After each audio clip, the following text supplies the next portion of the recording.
Ассалаумағалейкум, ардақты ағайын. Өткен аптаның соңында билікшіл бұқаралық ақпарат құралдары бұрынғы екі жемқор шенеуніктің үстінен қылмыстық іс қозғалғаны туралы мақала жариялады. Біріншісі Бауыржан Байбек, оның үстінен қылмыстық іс қозғалды, өзі шетелде. Ал екіншісі Нұрлан Нығматулиннің сыңары Ерлан Нығматулин қамауға алынды. Ал Нұрлан Нығматулиннің өзі сонау Лондонда. Ал жалпы Нұрлан Нығматулин де, Ерлан Нығматулин де, Бауыржан Байбек жалпы осы қазір елдің назары түсіп отырған жемқорлардың барлығын осыдан бір жыл бұрын Жанболат Мамай әшкерелеген болатын. Деректі фильм түсіріп, нақты дәлелдермен көрсеткен болатын. Ал Бауыржан Байбек оны өзінің қолындағы, яғни Назарбаевқа бағынышты сот арқылы жазаламақ болып, тіпті үлкен айыппұлдар салып Жанболат Мамай мен оның жары Ингайменбайға жүргізуші куәлігінен де айырған болатын. Енді міне араға бір жыл салмай Бауыржан Байбектің басына қара бұлт үйіріліп, ол міне қылмысты болып отыр. Бірақ бұның барлығында аса бір маңызды ештеңе жоқ. Өйткені Бауыржан Байбекте, Нығматулиндерде жалпы Жанболат Мамайдың фильмдерінде кейіпкер болған Сапарбаев, Көшербаев, Асқат Дауылбаев, Алтай Көлгінов, Қайрат Сатыбалды, Кәрім Мәсім, бұлардың барлығы әлде қашан сотты болу керек еді. Әлде қашан қазір сотты болып түрменің түбірінде отыру керек еді. Бірақ қаңтардан кейін ғана, қос биліктің уақыты біткеннен кейін ғана сәл өзгерістер болды. Оның өзі халықтың ұпайына емес, Тоқаев билігінің және Тоқаев билігіндегілерге ғана ыңғайлы болды. Әйтпесе, Бауыржан Байбекті ғана соттамай, немесе Нығматулинді соттамай, барлығын қамауға алу керек еді. Қазір Бауыржан Байбек немесе Нығматулиндер істі болып отыр. Бұлар Тоқаевпен қос биліктің кезінде де жұлдызы қарсы болған. Тоқаевпен Бауыржан Байбектің де, Нығматулиндердің де арасы өте ушығып тұрған. Бірақ қаңтардан бері олар сыртқа барып жайғасып алғанша Тоқаев билігі оларға тиіскен жоқ. Себебі қазір жазықсыз абақтыда отырған Жанболат Мамайдың абыройын көтермес үшін, яғни халық міне кезінде Жанболат айтып еді, сол расқа айналды деп, Жанболаттың абыройы көтеріліп кетпес үшін осы уақытқа дейін созды. Бірақ ұзаққа шыдамады. Өзі мынау сайлау алдында саяси ұпай жинау үшін осы екеуіне қылмыстық іс ашып отыр. Бұл аса бір қуантарлық жағдай емес. Өйткені бұның барлығы көз алдау. Әйтпесе Сапарбаевты зейнетке жіберіп, оның інісіне әкімдік қызметті берді. Көшербаевты мұртын балта шаппай демалыста, Жақсыбеков те отыр, Асқар Мәмин де отыр. Түкте болған жоқ. Егер Нұрлан Нығматулинді қамағысы келсе, осыдан 10 күн ғана бұрын ол Астананың төрінде Маминмен кездесіп, Жақсыбековпен кездесіп, келесі күні Лондонға ұшып кетті әуежайдан. Ешқандай кедергі болған жоқ. Сол кезде ұстайтын еді. Бұның барлығы саяси ойын, халықты алдау. Ал қазіргі өзекті мәселе ол халықтың хал ахуалы. Өздеріңіз білесіздер, қазір жер алу қымбат болды қазақтарға. Жер алса оған үй салу қымбат мүмкіндік болмады. Өйткені құрылыс материалдары қымбат болды. Жұмыс күші қымбат болды. Сөйткен қазақтар пәтер жалдап күн көрді. Енді пәтер жалдаудың өзі мұң болды. Өйткені қазір мынау Ресейдегі Путин жариялаған мобилизациядан кейін содан қашқан, соғыстан қашқан ресейліктер Қазақстанға ағылып жатыр. Босқындар көптеп келіп жатыр. Соның себебінен қазір 2 бөлмелі пәтердің өзі 500 мыңнан басталып, миллионның үстіне шығып кетті. Ал әбден санасын тұрмыс билеген, ақшаны ойлаған кейбіреулер сол 200 мыңға тұрып атқан, 150 мыңға, 300 мыңға тұрып атқан қарапайым қазақтарды шығарып, ресейліктерді кіргізіп, сол қалтасын қампайту үшін қаншама отбасыларды қазір далада қалдырып жатыр. Оған бас ауыртып отырған билік жоқ. Оған қадағалап, неге көтеріп жатсыңдар, не себепті көтеріп жатсыңдар деп, оларға тоқтау салып, халықтың жағдайын ойлап отырған Тоқаев билігі жоқ.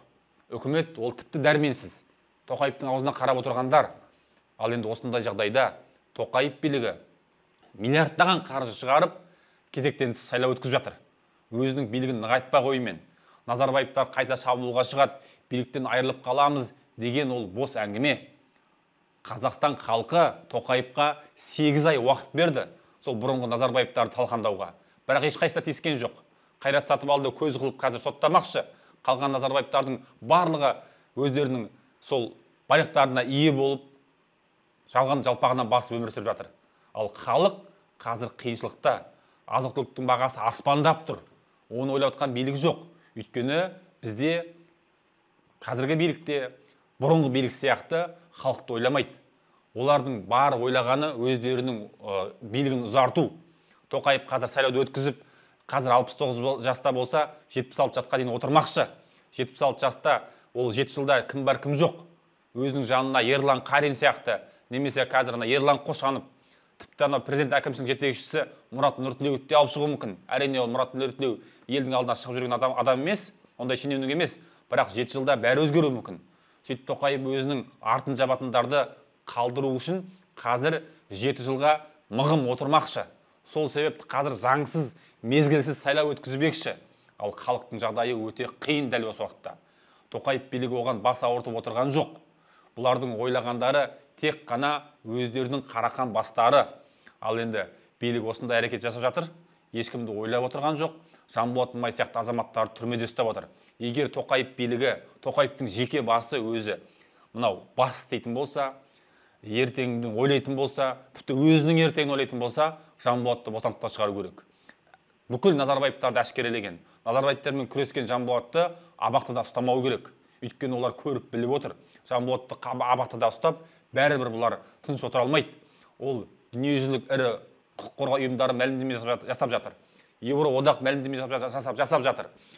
Депутаттар, сыртқы барлық үлкен беделді ұйымдардың барлықтары өздері қатқыл мәлімдеме жасады, және оны Тоқаев билігінің алдынан ол шыға береді.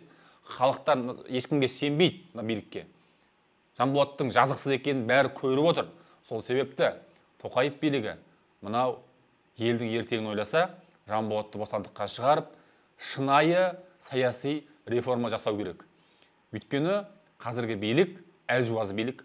Қарасаңыз Тоқаев та, екінші адам Сенаттың төрағасы Мәулен Әшімбаев та бұлталақтаған, жалтақтаған, әлжуаз, сондай адамдар. Өйткені себеп оларды халық сайлаған жоқ. Яғни ол Зеленскийді мысалға келтірейін. Зеленский енді соғыс кезіндегі Зеленский емес, соғысқа дейінгі Зеленский қандай болды? Қажырлы, қайратты, нақты сөздері бар. Ал біздің биліктен ондай шықпайды. Өйткені біздің биліктің қолы қанға малынған, әділетсіз сайлаумен келген және жемқорлыққа белшесінен батқан. Ал ондай билік дербес саясат жүргізіп, сондай бір батыл қадамдар жасай алмайды. Әрине, саясатта, елді басқаруда сабырлық керек, байсалдылық керек, 7 рет өлшеп 1 рет кесу керек.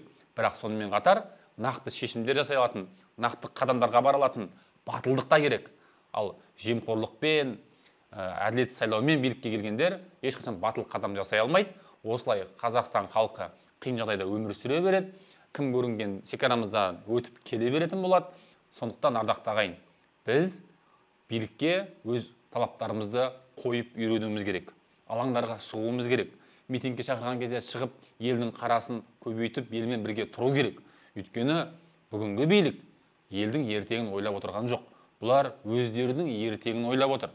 Елдің ертеңін ойласа, қазір мынау елде дұрыс идеология қалыптастырып, ұлтты мықты қылып, халықты мықты қылып, халықты тәрбиелеп, мынау мемлекеттің іргетасын мықты қылуға әрекет жасар еді.